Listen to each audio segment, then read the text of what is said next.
Hallo und herzlich willkommen in Schweden. Jetzt sind wir am Mellbystrand. Wir werden heute ein bisschen entspannen und dann nochmal Richtung Göteborg hochfahren. Aber wie wir an den Mellbystrand gekommen sind, das seht ihr gleich.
Wir sind gestern in Schweden angekommen, hatten eine 11-stündige Tour hinter uns, war gar nicht so geplant.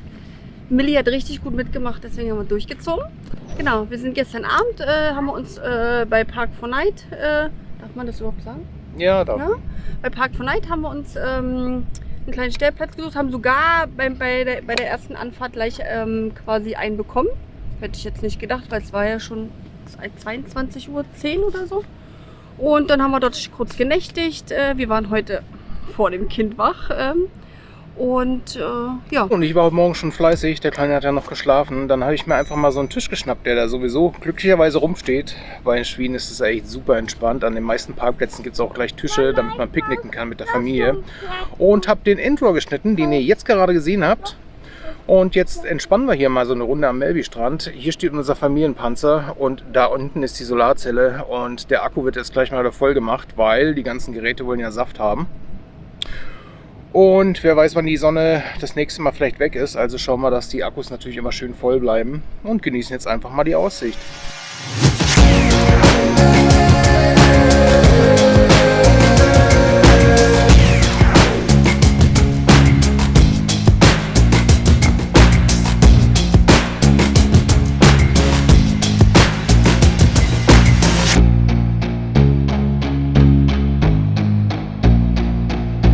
Wir sind jetzt gerade noch mal am Mellbystrand einmal ein bisschen durchgefahren, haben für unseren Familienpanzer, der immer noch keinen Namen hat, ein paar Aufnahmen gemacht für den Intro, den ich heute Morgen geschnitten habe.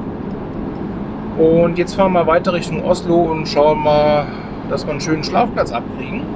Und dann werden wir erstmal was Leckeres kochen, weil ich habe nämlich jetzt seit 4 Tagen nur Brot gegessen und ich kann kein Brot mehr sehen.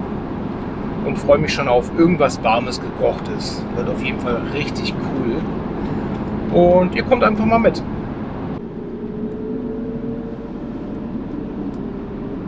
Ich war gerade das erste Mal tanken in Schweden mit Kreditkarte, weil es gibt ja so gut wie nur unbemannte Zapfsäulen. Und im Prinzip war es gar nicht schwierig. Also spannenderweise ist sogar möglich, Deutsch auszuwählen, nicht nur Englisch oder ähnliches an den Automaten. Im Prinzip Kreditkarte rein, die PIN eintippen und danach kommt schon die Aufforderung der Zapfsäule. Dann wählt man die entsprechende Zapfsäule aus, in der man tanken möchte. Dann tankt man seinen Tank voll, seinen Ersatzkanister, falls man 75 dabei hat, dann die halt auch noch.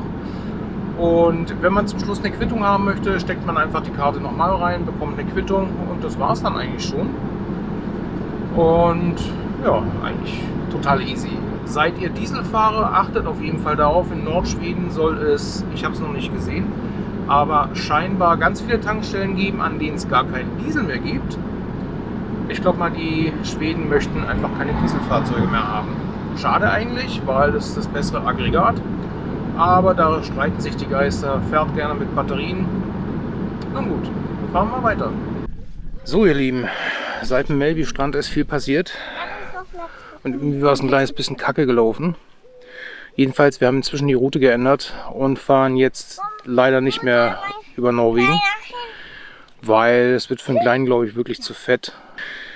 Und inzwischen sind wir beim Wernernsee. Ich hoffe, ich habe das richtig ausgesprochen. Schwedisch ist nicht meine beste Sprache. Nun gut, Fakt ist, wir haben jetzt hier so einen relativ coolen Platz gefunden. Hier stehen auch noch ein paar andere Leute rum. So viel von Joghurtbecher bis Bulli ist eigentlich alles vertreten. Wir sind natürlich wieder mal das einzige Dachzelt, aber das soll uns nicht umhauen. Hier ist auch schon Janines Toilettenspülung. Und hier hinten sind wir auch schon mit Essen fertig und gekocht haben wir auch schon. Alles easy soweit. Ja, jetzt essen wir einfach erstmal und gucken mal und fahren dann morgen weiter Richtung, ich denke mal, Karlstadt, dann Östersund vielleicht. Mal gucken. Wir legen uns erstmal nicht fest. Wir haben jetzt gerade die Route erstmal geändert und steuern einfach mal durch Schweden weiter. Wir werden sehen. Naja, bleibt dran. Wir essen jetzt erstmal und dann werden wir mal die zweite Etage noch aufbauen. Und dann sehen wir uns wieder.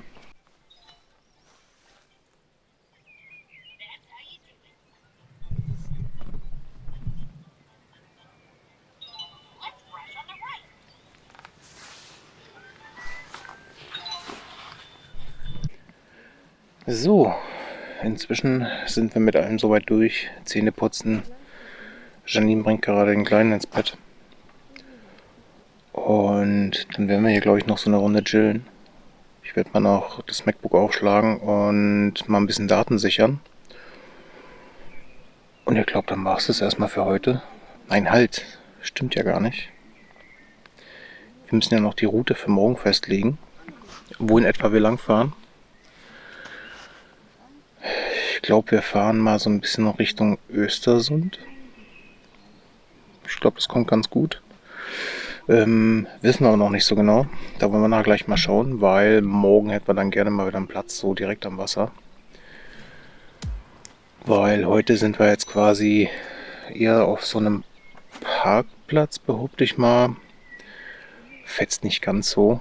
Aber reicht erstmal für den schnellen Umschwung, den wir jetzt irgendwie hatten, hat es dann doch noch relativ gut funktioniert. Bis auf so ein paar Ungereimtheiten, die ich vorhin schon angesprochen habe, das hat nicht so ganz gepasst. Also da waren Stellplätze, die wir so gefunden haben, die dann eigentlich richtig geil gewesen wären. Das Hauptproblem ist, man durfte da nicht langfahren. Und ich meine, wir befinden uns in einem fremden Land und wir können nicht einfach sagen, nee, wir fahren da jetzt hin, ob wir dürfen oder nicht, wollen wir nicht machen. Wir wollen uns definitiv benehmen im Ausland und haben dementsprechend abgewogen und gesagt, nee, machen wir nicht. Und sind dann hier gelandet. Aber ich muss sagen, so, ich habe am Anfang echt ein bisschen Zweifel, gerade so wegen dieser Wohntoilette hier. Janine kam dann mit dieser Zeltgeschichte um die Ecke für unser Bivilou. In Deutschland würde ich das definitiv nicht machen, weil alles ganz böse, aber hier scheint es überhaupt kein Problem zu sein. Die Leute sind super freundlich und gucken auch immer total interessiert. Ich glaube, die finden es relativ cool. Bin mal gespannt, wie es die Tage weitergeht. Bin aber definitiv gut überrascht. Gut, wir schauen mal, in welche Richtung es geht und dann melden wir uns gleich wieder. Bis dann.